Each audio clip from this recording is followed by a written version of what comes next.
Welcome to the online instructional modules for U.S. history. Today's topic, mock journal entries.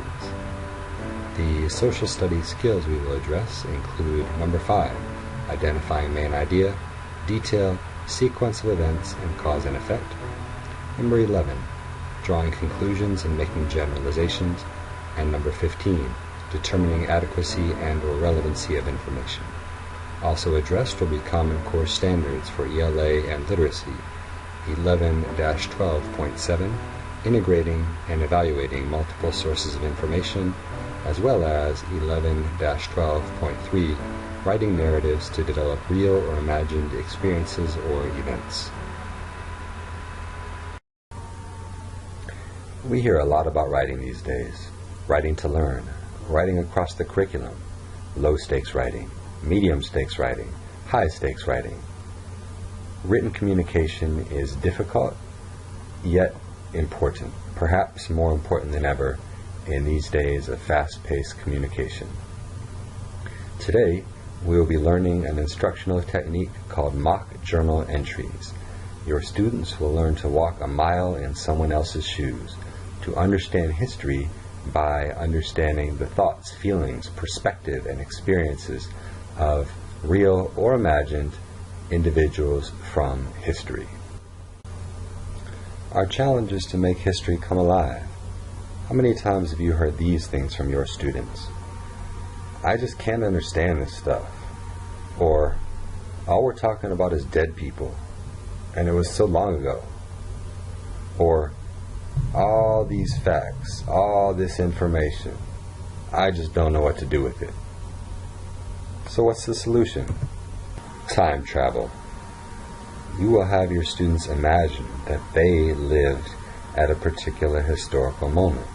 They will travel back in time to understand what things were actually like, not looking at it from their own position today, but looking at it from the eyes of someone who lived at a previous point in history. Now, you'll have a lot of students say, I've never kept a diary. I've never written in a journal. But what they have done is talk to people about their day, written about things that have happened to them, reacted to news, responded to things going on in the world. This is what the mock journal entry asks them to do.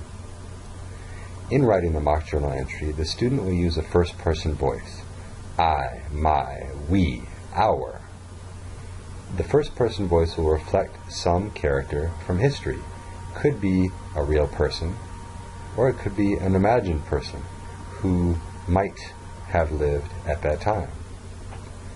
The first objective is to be content-rich. No matter what, the student must show she knows. Absolutely, positively, above all else, the objective is for the student to demonstrate mastery of the material. If not, we're wasting our time. This is not creative writing class, it's history class. They must show they know the material. How do they do that? The first thing, and it sounds kind of funny to say this, is that they don't write like a history book, or a bad one anyway. Dry, bland, fact, fact, fact, fact, fact. Nobody wants to read that, and the students won't enjoy writing about it either. Their level of engagement will be low. Instead, they want to write in a style that is personal, realistic, emotional, individualized, to write in a conversational or informal fashion. Today, we'll look at an example of a mock journal entry about World War I, parts of Standards 15 and 16. How did the U.S. get involved? What was the impact at home? What were the issues at play? This student wrote in the voice of President Woodrow Wilson, I wasn't going to put my nation and people at risk because of countries that want to fight each other. However, I had a feeling this wasn't going to last long. Gradually, Germany kept pushing our buttons to try and get us into war. The first try was the sinking of Lusitania, which was a British ship that had my people on it. I didn't understand why Germany would turn to unrestricted submarine warfare and explode or sink ships They really have no life. Even though that tragedy occurred, I had to warn Germany to back off, or else we take action. They followed the warning, but did other things on the side to mess with us. For example, there was the Zimmermann Note. This little note was sent to Mexico from Germany stating that if Mexicans joined forces with the Germans, then they will return all the land that was taken from Mexico from the American-Mexican War. This got me really upset. There are certain advantages to multiple choice. It's quick and easy, of course, and we all know students have to take all those standardized tests that are largely multiple choice. So a certain degree of multiple choice is fine. It's a good thing. However, there's a downside. With multiple choice questions, you tend to have the students skim the surface, and they only get so deep. Look at all that the student has achieved in just an excerpt of her work. She has demonstrated content mastery, not just regurgitating a couple of rote facts. She has exhibited higher level thinking skills, getting into some of the how, why, and so what. And she has humanized history in a way that assures us as history teachers that she will remember what she's learned. She has engaged in it in a far deeper, more meaningful, and more memorable way than other sorts of tasks or assessments. You could give students a multiple choice quiz to make sure they know who sent the Zimmermann telegram, who left the South in the Great Migration, and whether the U.S. Senate voted to join the League of Nations. But a mock journal entry will make the students go much deeper, to understand how Americans would have reacted to the revelation that Germany was trying to orchestrate an attack on U.S. soil. Students can tap into the surprise, the anger, the fear, the way citizens' stance on the war might have changed. A mock journal entry will make the students relate to the mix of excitement, optimism, and uncertainty that African Americans or blacks would have felt upon leaving everything behind in pursuit of northern jobs. Students will think about the booming economy of the industrial North and the reasons why many African Americans or blacks would have wanted to flee the South. The mock journal entry will make students think about the consequences of neutrality versus engagement and why senators might have preferred to let European conflicts remain in Europe. Students will envision having a brother, uncle, husband, or father sent off to fight, sent off to risk their life in a war that may or may not directly affect the United States. When you're talking about family, life or death, wealth, poverty, uncertainty, fear, happiness, this is powerful stuff. A mock journal entry can give this to you in a way that a multiple choice quiz cannot.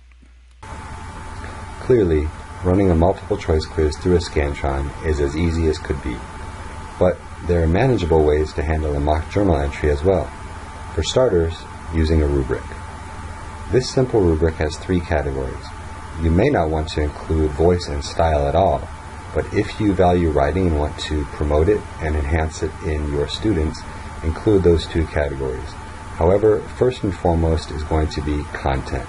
As you can see in the top row of the rubric, content is weighted or counted more heavily than the other 2 categories, as it probably should be since our primary objective is to teach history.